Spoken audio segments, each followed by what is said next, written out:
Over to you, Vinod ji. दलाल साहब नमस्कार।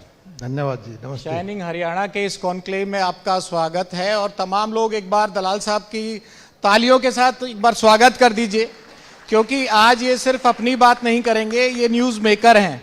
तो मैं कोशिश करूंगा कि कम से कम 2-3 हेडलाइंस यहाँ से आज जरूर निकल जाएं और उसके लिए मैं एडवांस में आपसे माफ़ी मांग रहा हूँ। आपको मेरे सवाल करने का अंदाज पता है, कई बार बातचीत होती रहती है, तो कोशिश करेंगे कि आपका जो विज़न है वो तो जरूर आए, शाइनिंग हरियाणा किस तरफ बढ़ रहा है, लेकिन 2-3 चीज़ें ऐसी भी हों जो दर्शकों को भी मजा आए और ये समझ में आए कि आखिरकार हरियाणा में चल क्या रहा है।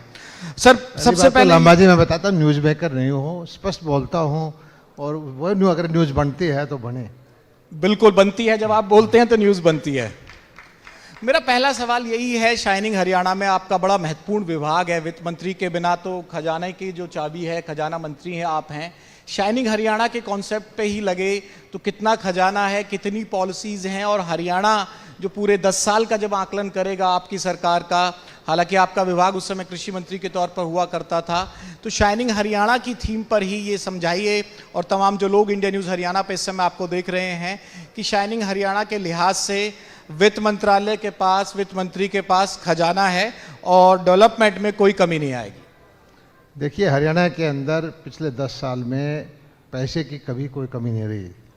हर विभाग में जो बजट है सबके सामने आंकड़े हैं, कई गुना बढ़ा है, चाहे वो कृषि का हो, इंफ्रास्ट्रक्चर का हो, पीडब्ल्यूडी का हो, नहरों का हो, या कोई भी प्रोजेक्ट जो है उसके लिए पैसे की कोई कमी नहीं रही है। और आज भी हरियाणा का खजाना भरा हुआ है, चारों तरफ विकास के काम चल रहे हैं और विकास की योजना के लिए हमारे पास पर्याप्त धन है। ये इलेक्शन ईयर है, खजाने में थोड़ी सेंध भी लगानी पड़ेगी, पार्टी का भी प्रेशर होगा, क्योंकि कुछ फैसले ऐसे हुए हैं कि जो लिमिट थी वो लिमिट भी बढ़ाई गई है, तो उस लिहाज से भी इलेक्शन ईयर के लिहाज से तैयार है वित्त मंत्रालय? नहीं, इलेक्शन ईयर के हिसाब से हम ज़्यादातर फैसले भारतीय जनता पार्टी नहीं करती। हम दीर्घकालीन नीतियां बनाते हैं और वही फैसले करते हैं जिससे जनता को लंबे समय तक उसका फ़ायदा रहे। ये शॉर्ट टर्म फैसले करना दूसरी पार्टियों का काम है कि घोषणा करते रहो और उसका जनता को भ्रमित करते रहो। नरेंद्र मोदी जी की सरकार आई है, भारतीय जनता पार्टी की सरकार आई है, वो देश हित में, प्रदेश हित में फैसले होते हैं और उसका प्रभाव भी साफ दिखाई देता है, लंबे समय तक रहता है। सर, एक कांग्रेस बार बार कहती है कि हरियाणा सरकार का जो रेवेन्यू मॉडल है वो ठीक नहीं है, ये तो कर्जा लेकर घी पीते हैं, कर्जा लेकर घी पीते हैं, बजट बड़ा बड़ा दिखाते हैं, लेकिन सिर्फ लोन पे चल रहे हैं और बहुत सारी जो कीमत है, कमाई है हरियाणा से रेवेन्यू की, वो तो उसको चुकाने में ही निकल जाती है, और आप लोगों पर ये सवाल उठता है कि कर्जा लेके घी पीते हो आप लोग। तो ये एक दुष्प्रचार करने की कांग्रेस की कोशिश है। मैं ये समझता हूँ कि अगर कर्जा लेकर के हमारे वापस करने की क्षमता है, लोगों का जीवन स्तर सुधरता है, विकास की योजनाएं होती हैं और उससे जो धन का जो आगे उपार्जन होता है उसको हम वापस कर सकते हैं, तो उसमें कोई बुराई नहीं है। दुनिया का सबसे अमीर देश कहलाता है अमेरिका, और जहाँ तक मेरी जानकारी है कि सबसे ज़्यादा कर्जवान भी वही है, सबसे ज़्यादा ताकतवर भी वही है। पैसा की वजह से आप देखिए कि हमारे एक छोटे से एंटरप्रेन्योर हो, छोटा सा गांव का कोई शहरी हो, छोटा सा कारोबारी हो, उसके अंदर आइडिया होता है, पैसे की वजह से उसका काम रुकता है तो वो आगे नहीं बढ़ पाता।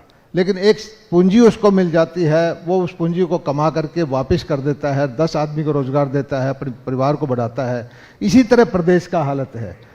जब हरियाणा बना था, पंजाब के लोग अलग होते थे तो कहते थे कि हरियाणा के लोग, हरियाणा की सरकार सैलरी नहीं दे पाएगी, लेकिन आज हमारा हरियाणा का बजट पंजाब से ज़्यादा है।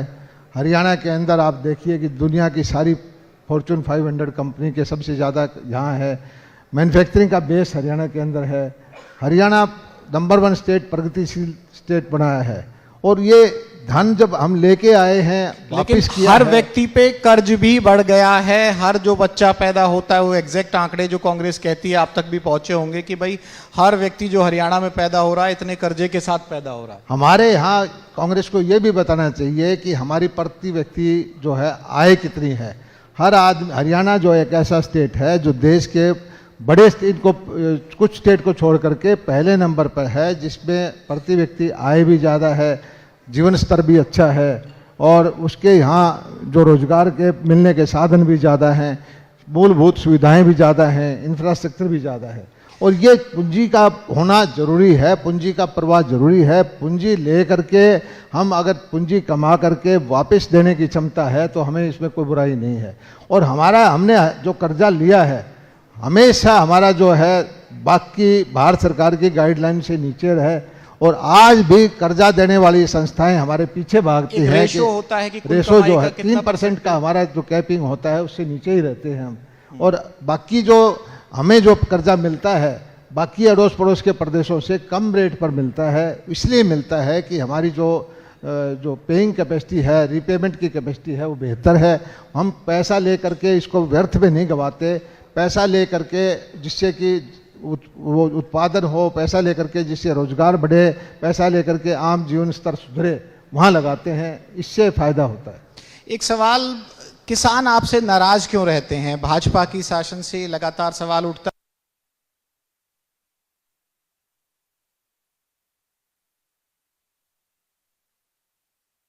की बात करते थे, लेकिन आज भी किसानों को जो सेटिस्फेक्शन लेवल होना चाहिए हरियाणा में वो क्यों नहीं होता है? और ये जवाब आप पूर्व कृषि मंत्री होने के नाते भी दे सकते हैं। देखिए, मैं मानता हूँ, मैं किसान परिवार से हूँ और कृषि एक ऐसा व्यवसाय है जिसमें बहुत ज़्यादा लाभ नहीं होता। इज्जत के लिए लोग खेती कर रहे हैं या उनको कोई और करने में उनको कोई रास्ता दिखाई नहीं देता। वहाँ बहुत कुछ करने की ज़रूरत है। और इस वक्त में जो हमारी सरकार आई है, जब से मोदी जी आए हैं, नरेंद्र मोदी जी, खेती के लिए जितने काम हुए हैं, किसान के लिए जितने काम हुए हैं, पहले कभी नहीं हुए। आप बीज से लेकर बाजार तक सरकार नई नई नीतियाँ लेके आई। पूंजी जो है, जो सॉयल हेल्थ कार्ड हमने बनवाए, केसीसी हमने बनवाई, जो मंडी का प्रबंध है वो हमने करवाया, भाव हमने बढ़वाया, वो जितना भी सुविधाएं दे सकती थी दिया है। लेकिन ये भी पर्याप्त नहीं है। इसका जितना भी ज़्यादा किसान के लिए किया जाए वो करना चाहिए और कर भी रही है हमारी सरकार। लेकिन दुर्भाग्य ये है कि किसान को विपक्षी पार्टियों ने एक वोट बैंक समझ रखा है। उसको अलग अलग संगठन खड़े करके उसको भड़काने का काम करते हैं, उसको गुमराह करने का काम करते हैं। मैं आपको एक छोटी सी बात बताता हूँ। जब हम मोदी जी के ये 2016 में ये लेके आए बीमा योजना, प्रधानमंत्री फसल बीमा योजना, तो सबसे ज़्यादा विरोध विपक्षी पार्टियों ने इसी का किया कि इससे सेठ साहूकार बन जाएंगे, किसान बर्बाद हो जाएगा। शुरू में ये योजना कंपलसरी थी, बाद में हमने स्वैच्छिक कर दी। इस योजना से अकेली से हरियाणा का किसानों को इतना लाभ हुआ है कि आज अपनी मर्जी से जो है लोग बीमा में भरोसा करते हैं, फसलों का बीमा कराते हैं। 10,000 करोड़ रुपए से ज़्यादा फसल बीमा का पैसा किसानों को मिल चुका है। लेकिन सर, खाद बीज के लिए लाइनें लग रही हैं, जो बीमा का पैसा है कंपनियां कई बार आम ट्विस्ट करती हैं किसानों का और उस हिसाब से पैसा उनको समय से मिल नहीं पाता है। ये तमाम चीजें भी तो सामने आती हैं हरियाणा से। कृषि मंत्री के तौर पर मैं रहा हूँ और उस वक्त आप कोरोना का संकट था। मुझे ध्यान है कि यूरिया का कट्टा विदेशों से 3,000-3,500 रुपए का लेकर के हमने 300-350 रुपए में किसानों को दिया है। और मैं धन्यवाद करता हूं केंद्र सरकार का कि सारा खर्चा उन्होंने अपने ऊपर लिया। लगभग 2-2.5 लाख करोड़ रुपए की सब्सिडी किसान से हमने ज़्यादा नहीं लिया, उसने बर्दाश्त की। इसी तरह से बहुत सारे इनपुट हैं किसान के। देखिए, 10 साल की हमारी सरकार है, 10 साल में हमने किसान का बिजली का बिल नहीं बढ़ाया। वही बिजली जो है किसानों को हम कुछ पैसे यूनिट में देते हैं, लगभग 6,500 जो ट्यूबवेल थे, ट्यूबवेल अगर चेंज कराना है तो सोलर की आपने रिकमेंडेशन लगा दी कि भाई सोलर पंप होगा, सोलर एनर्जी लगाओगे तो करेंगे। ये एक बड़ा फैसला था जिसको यू टर्न करते हुए बदल दिया गया। मैं बताता हूं कि मेरे क्षेत्र के अंदर हजारों सोलर के पंप लगे हुए हैं। सोलर एक ऐसी चीज है, आज सारा भारत ही, सारा दुनिया के अंदर ही इस सोलर लाइट के ऊपर इसका आकर्षण है। और बिजली के जो कहाँ कम गहरा पानी है, जहाँ ऊपर पानी है, तो किसान को इससे फ़ायदा है। पूरा जब तक सूर्य देवता आते हैं तभी से उसको बिजली मिलनी शुरू हो जाती है। रात को उसको खेत में नहीं जाना पड़ता। किसानों ने इसको अपनाया है, इसकी भी हम सब्सिडी दे रहे हैं। और इसकी तो इतना उत्साह है किसानों के अंदर कि सोलर की जब बुकिंग खोलते हैं तो 10 मिनट के अंदर लाखों एप्लीकेशन आ जाती हैं और इसको धीरे धीरे करके किसान अपना तो इतना ज़बरदस्त मांग रहे हैं कि हम दे ही नहीं पाते। सर, एक बात जो आजकल प्रदेश में चल रही है, आप पिछली सरकार में भी मंत्री रहे, पिछली सरकार यानी कि मनोहर सरकार में भी, नायाब सरकार में भी आप मंत्री हैं, तो दोनों मुख्यमंत्रियों की कार्यशैली में एक बदलाव देखने को नजर आ रहा है। यू टर्न की सरकार कहा जा रहा है, सरपंचों के मामले में हो, इसके अलावा प्रॉपर्टी आईडी का मामला हो, 3-4 चीज़ों को लेकर जो बड़े फैसले और बड़े रिलैक्सेशन दिए गए, ये सवाल प्रदेश में उठने लगा कि ये लोकसभा चुनावों के नतीजे का असर है कि भाजपा जो अब नहीं मानती थी जिन लोगों को, जिन विषयों को कंसीडर नहीं करती थी, उनमें अब यू टर्न ले रही है और ये सरकार अब यू टर्न की सरकार बन चुकी है। देखिए, पहले तो मैं आपको बताना चाहता हूं कि भारतीय जनता पार्टी नीतिगत फैसले लेती है, नीति बना के काम करती है। व्यक्ति महत्वपूर्ण नहीं है, पार्टी महत्वपूर्ण है। पार्टी का कोई भी आदमी मुख्यमंत्री आप किसी को बना देंगे तो बहुत ज़्यादा चेंज होने वाला नहीं है। मनोहर लाल जी ने अच्छा काम किया, नायब जी भी अच्छा काम कर रहे हैं और नए नए जो है हम तरीके सोचते रहते हैं, जनहित के फैसले लेते रहते हैं। ये ज़रूर है कि उनके ऊपर कभी ज़रूरत पड़ती है, जनता के जो कोई आवाज़ आती है उसमें सुधार की जरूरत होती है, तो हम उसके लिए हमेशा तैयार। मेरा सवाल गलत है क्या? कुछ फैसलों पे यू टर्न लिया गया है? यू टर्न आप इसको यू टर्न कहेंगे, मैं कहता हूं कि हम नवाचार करते हैं, नए नए फैसले लेते हैं, टेक्नोलॉजी का उपयोग करते हैं, जो दुनिया के अंदर बेस्ट प्रैक्टिसेस हैं वो हम अपनाने की कोशिश कर रहे हैं और उसके अंदर कुछ खामियां हैं, कुछ कमियां हैं तो उसको दूर हम समय टाइम टू टाइम करते रहते हैं। मंत्री जी, आपसे सीधा सवाल एक ये मुझे जरूर जवाब दीजिए, क्योंकि दोनों कैबिनेट में आप रहे हैं और अभी भी हैं। मुख्यमंत्री तत्कालीन उस समय के मनोहर लाल साहब और जो अब मौजूदा मुख्यमंत्री हैं नायाब साहब, दोनों की वर्किंग स्टाइल में आप थोड़े थोड़े शब्दों में किस तरह से एनालाइज करेंगे, उनके बारे में क्या कहेंगे? देखिए, मनोहर लाल जी का वक्त जो था, मेरी सेकंड जो टर्म थी, कोरोना का संकट था। कोरोना में रहे 1.5 साल तक, वो उसमें भी 18 घंटे 14 घंटे वो आईटी का प्रयोग करके उससे काम करते रहे। उस कोरोना के संकट के अंदर ये ज़रूर था कि लोगों से मिलना जुलना सभी का कम था, आम जनता से भी कम था। हमारे जो आज के मुख्यमंत्री हैं ये जनता के बीच में ज़्यादा रहते हैं और ज़्यादा जनता इनके पास ज़्यादा भीड़ लगाते रहते हैं और ये कार्यकर्ता के तौर पर काम करते हैं। मनोहर लाल जी ने एक जो है संघ के बड़े अधिकारी के रूप में काम किया है। दोनों की पर्सनैलिटी में फ़र्क है, लेकिन दोनों का रास्ता एक ही है, उद्देश्य एक ही है, पूरे हरियाणा का समान रूप से विकास करें, भ्रष्टाचार को दूर करें, भेदभाव को दूर करें, गरीब कल्याण की योजनाएं लेके आएँ। अब आपकी जो इंटरनल मीटिंग्स होती हैं, जितना आप बता सकें उसके लिहाज से बताइए। जो प्रदेश में चर्चा है, जो प्रदेश में माहौल है कि भाई कांग्रेस बराबर पर खड़ी है और अगले चुनाव में भाजपा के लिए मुसीबत हो सकती है और सत्ता रिपीट की जो आप बात कर रहे हैं, आप लोग वो महसूस कर पा रहे हैं? पहला तो जवाब वो, फिर उसमें मैं तथ्य कुछ और रखना चाहूँगा। मैं तो ये महसूस करता हूँ कि जिस ढंग से हमने काम किया है उससे हमें आशीर्वाद तीसरी बार भी जनता देगी और कुछ चीज़ों में जनता को शिकायत हमने मिली है, जैसे कि फैमिली आईडी में कुछ शिकायतें मिली, प्रॉपर्टी आईडी में कुछ शिकायतें मिली, लेकिन हमने गांव-गांव में इसका वो जाकर के समस्याओं के समाधान के लिए शिविर लगाए हैं। किसी आदमी को उसमें तरीका था कि भी इसको और सरल किया जाए, वो किया गया है और जनता इस चीज़ को समझती है कि जो जो हमने योजनाएं लेके आई उसमें ना तो हमारी पार्टी का हित था, ना हमारा किसी वो सरकार का हित था, ये हित था तो उसी जनता का था। और आज पढ़े लिखे लोग हैं, इस चीज़ को समझते हैं। इस बात हैट्रिक की आप बात करते हैं, हरियाणा जैसे प्रदेश में जो गर्दन का सरिया निकालने की बात होती है, यहाँ इलेक्शन जो लड़े जाते हैं और जो वोटिंग होती है, सिर्फ इलेक्शन इसलिए नहीं होते हैं कि भाई किसी को जिताना है, यहाँ तो हरवाने के लिए भी इलेक्शन होते हैं, गर्दन के सरिया निकालने के भी इलेक्शन होते हैं। 14 और 19 का रिजल्ट देख लीजिए, बड़े बड़े मंत्री धराशायी हो गए थे। तो ऐसे में हरियाणा जैसे प्रदेश का जो स्वभाव है यहाँ के वोटर का, चाहे वो किसी भी कास्ट का हो, किसी भी बिरादरी का हो, क्या किसी राजनीतिक दल के लिए यह संभव है कि 10 साल के बाद उसके बाद भी सत्ता में वापसी कर सकता है? ये तो लोगों को दिखाई पहले भी नहीं देता था कि इस देश के अंदर तीसरी बार भारतीय जनता पार्टी की सरकार बनेगी। वो भी तीसरी बार आपके सामने है कि एनडीए की सरकार पूर्ण बहुमत की सरकार बनी। एनडीए की सरकार है वो, एनडीए की सरकार ही पहले थी, एनडीए की सरकार ही अब है, बाद में यानी प्री पोल अलायंस था। एनडीए की सरकार पहले थी, पिछली बार भी, उससे पिछली बार भी एनडीए की सरकार थी और अभी भी एनडीए की सरकार है।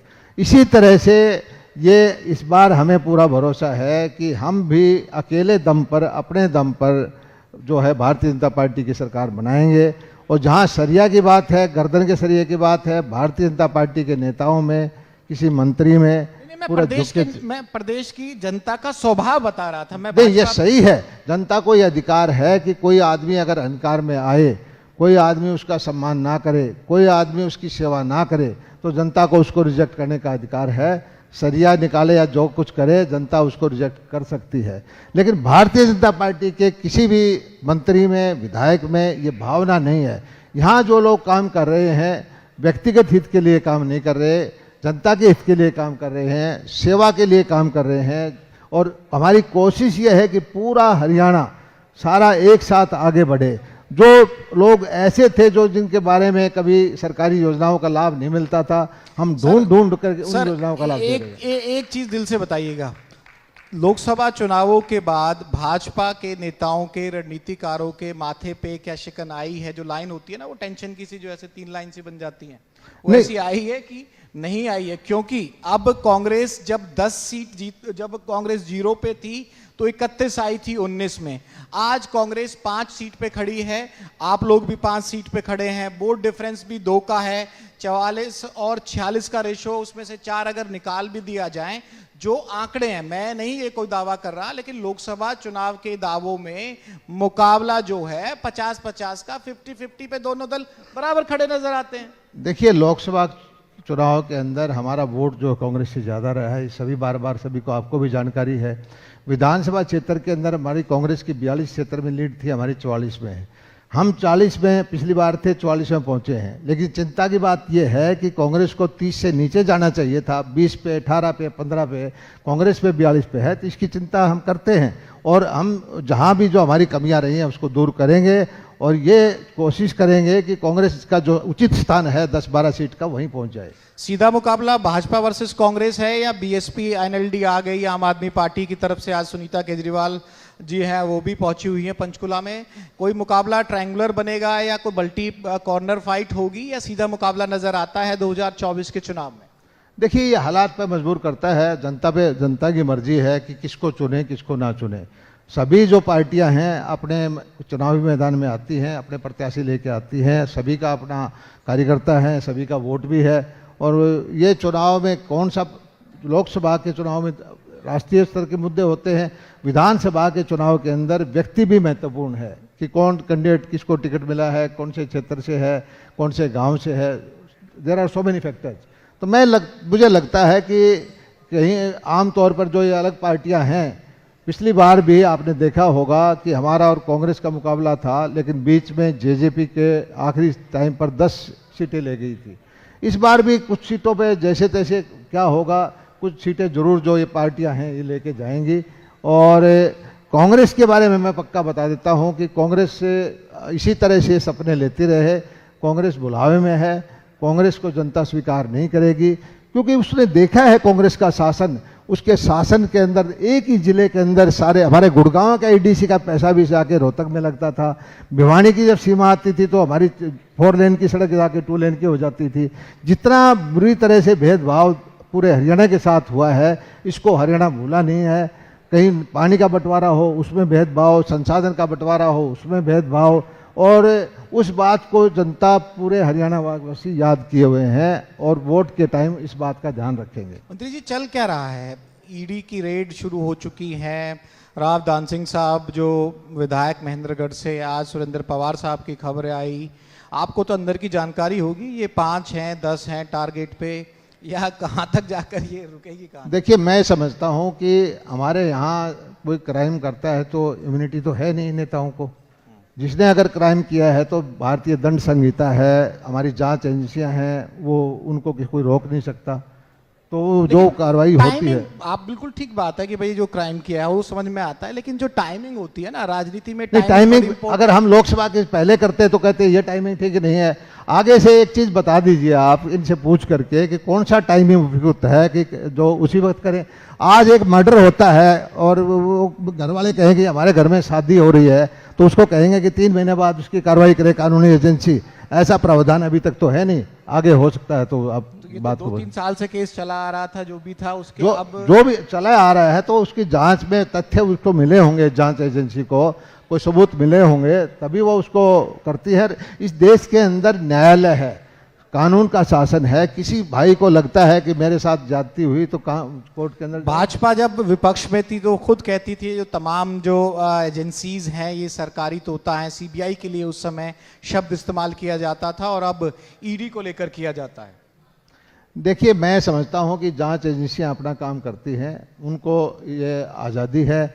और इस देश के अंदर आप समझते हो कि बहुत सारे फैसले सुप्रीम कोर्ट के, हाई कोर्ट के, सरकारों के खिलाफ आते हैं और किसी को अगर लगता है कि उसके साथ न्याय नहीं हो रहा है तो सीधा न्यायालय में जाए। न्याय पर तो भरोसा, हमारी न्यायपालिका पे तो भरोसा इन लोगों को करना ही पड़ेगा। और वो जो लगता है उनको कि उनके साथ न्याय नहीं हो रहा तो वो न्यायालय में जाएं।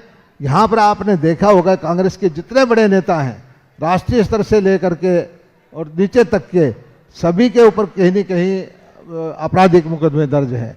और मैं समझता हूं कि एक ज़माना था कि सारे संसाधन को ये अपने ऊपर सीमित कर लेते थे, गरीब का हक ये खा जाते थे, गरीब की नौकरी ये खा जाते थे और इनके ऊपर ये था कि कोई कार्रवाई नहीं होती थी।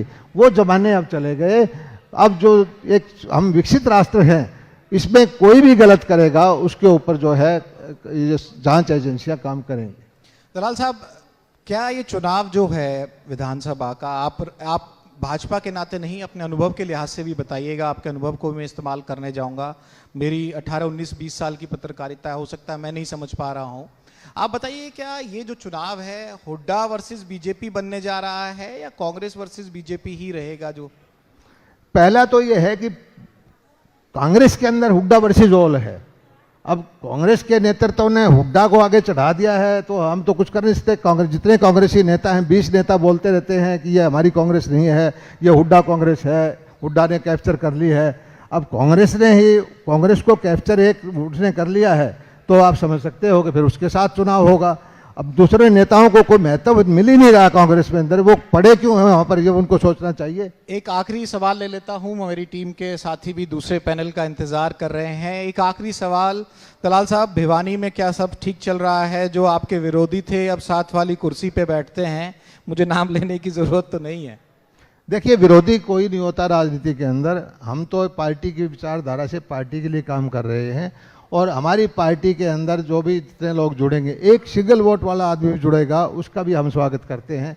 कोई छोटा नेता जुड़ेगा उसका भी स्वागत करते हैं, बड़ा नेता जुड़ेगा उसका भी स्वागत करते हैं। और जहाँ तक भिवानी जिले की बात है, हमारे यहाँ 4 सीट थी पहले, उसमें से 3 भारतीय जनता पार्टी की हैं। अभी हमारी जो कांग्रेस से नेता आई है वो 4थी सीट वो कांग्रेस की थी। मुझे लगता है कि 4 की 4 सीट किरण जी, तो चारों की चारों सीटें हम जीते हैं। एक आखिरी सवाल, आपको अगर मौका मिले इस मंच से और आप लोगों का आकलन हो तो सीधा उस फ्रंट वाले कैमरे में देखकर आप ये दावा कीजिए कि 24 के चुनाव में भाजपा कितनी सीट जीत सकती है, और ये मैं रिकॉर्ड करके रखूंगा और आपकी उम्र, मेरी उम्र सबकी ठीक रहे तो चुनाव के नतीजों के बाद वो जरूर भेजूंगा आपको। देखिए, एक चीज का मैं बता सकता हूं, सीटों का मैं कोई भविष्यवक्ता नहीं हूं, लेकिन मैं दावा करता हूं कि निश्चित तौर पर भारतीय जनता पार्टी की सरकार 2024 में बनेगी। इस चीज का मैं दावा करता हूं, सीटों का आकलन मैं नहीं करता। कुछ तो आंकड़ा प्रेडिक्ट ये ज्योतिष का काम मैं आपको 2-3 मुझे मेरे दोस्त बताते हैं, गुड़गांव में अच्छे ज्योतिषी हैं, आप उनके पास जाइए या यहाँ भी बैठे हैं तो उनसे पूछिए। बता रहे हैं, इशारा कर रहे हैं। मुझे इतना जरूर पता है, ये सही है कि आज हल्ला गुल्ला करने में वोकल वोटर है, ये विश्वास है कि सरकार बनेगी आप लोगों की? निश्चित तौर पर बनेगी। वो सामने वाला कैमरा निश्चित सारे बस मैं लोगों की आंख में आंख मिला करके देखता हूं और लोगों के भाव जो हमारे प्रति है उसको देख करके दावा करता हूं कि हमारी सरकार बनने जा रही है। शुक्रिया सर, हमसे बहुत बातचीत करने के लिए। Vipin, over to you. बहुत बहुत धन्यवाद विनोद आपका। मैं सर आपसे गुजारिश करूंगा कि आप मंच पर मौजूद रहिएगा। मैं मंच पर बुलाना चाहूंगा इंडिया न्यूज़ हरियाणा के मैनेजिंग एडिटर मुकेश राजपूत जी को। एक token of love, token of regard India news Haryana की तरफ से जो है वो जेपी दलाल साहब को जो है भेंट किया जाए। और इसी के साथ साथ सार्थक चर्चा में, क्योंकि सत्ता पक्ष जो है उसकी ओर से तमाम जो सवाल हैं विपक्ष के, उनके जवाब देने का काम तो किया जाता है, उन्हीं सवालों को उठाने का काम जो है वो इंडिया न्यूज़ हरियाणा के माध्यम से लगातार हम करते हैं। और जब चुनाव आता है तो एक ही बात जो है वो तमाम लोग, तमाम दर्शक हमारे कहते हैं, चुनाव मतलब इंडिया न्यूज़ हरियाणा। मैं चाहूंगा सर आप मंच पर बने रहें। कुछ हमारे और भी डिग्निटरीज हैं। सर मैं चाहूंगा आप मंच पर बने रहें। कुछ डिग्निटरीज हैं जिन्होंने इस कार्यक्रम के आयोजन में जो सहयोग दिया। प्रमोद सलूजा साहब हैं, समाज सेवी हैं गुरुग्राम के। उनकी ओर से समाज सेवा के क्षेत्र में बेहतरीन काम किए गए। मैं चाहूंगा सर आप मंच पर आएं और एक टोकन ऑफ रिगार्ड जो है वो इंडिया न्यूज़ हरियाणा की तरफ से जो है उसे रिसीव करने का काम करें। इसी के साथ साथ मैं हर्ष कौशिक साहब को बुलाना चाहूंगा, जीएवी एक्सपेरिमेंटल स्कूल से आप भी जो है मंच पर पहुंचे। तालियां जो है बजती रहनी चाहिए क्योंकि तालियों से जो है उत्साहवर्धन जो है वो होता है। ऐसे में प्रमोद प्रताप सिंह इंडस्ट्रियलिस्ट हैं, मैं उनको भी कहूंगा कि वो भी मंच पर आएं। तालियां जो है वो लगातार जो है वो बजती रहनी चाहिए।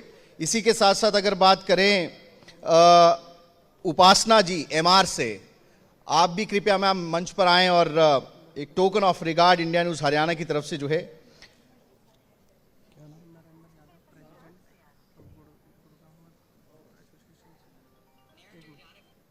नरेंद्र यादव साहब आप भी प्लीज मंच पर आइए। मैं गुजारिश करूंगा कि आप भी मंच पर आएं और एक token of regard India news Haryana की तरफ से जो है वो रिसीव करने का काम करें। शाइनिंग हरियाणा ये वो मंच है जिसके माध्यम से जो है ना केवल गुरुग्राम बल्कि प्रदेश के तमाम उन मुद्दों को उठाने का काम जो है वो किया जा रहा है। और ये तमाम नरेंद्र यादव जी के साथ जो उनकी टीम है, मैं उनसे भी कहूंगा कि एक बार आप मंच पर जो है वो पहुंचे। शाइनिंग हरियाणा के इस मंच के माध्यम से हम लगातार जो है, आपने सत्ता पक्ष की बात सुनी, विपक्ष की बात जो है कुछ ही देर में हम आपको सुनवाएंगे क्योंकि लोकतंत्र में सत्ता पक्ष और विपक्ष दोनों की भागीदारिता जो है वो बेहद ज्यादा जरूरी होती है। नरेंद्र यादव साहब और उनकी टीम मैं चाहूंगा जल्द से जल्द थोड़ा स्टेज पर पहुंचे और ये token of regard India news Haryana की तरफ से जो है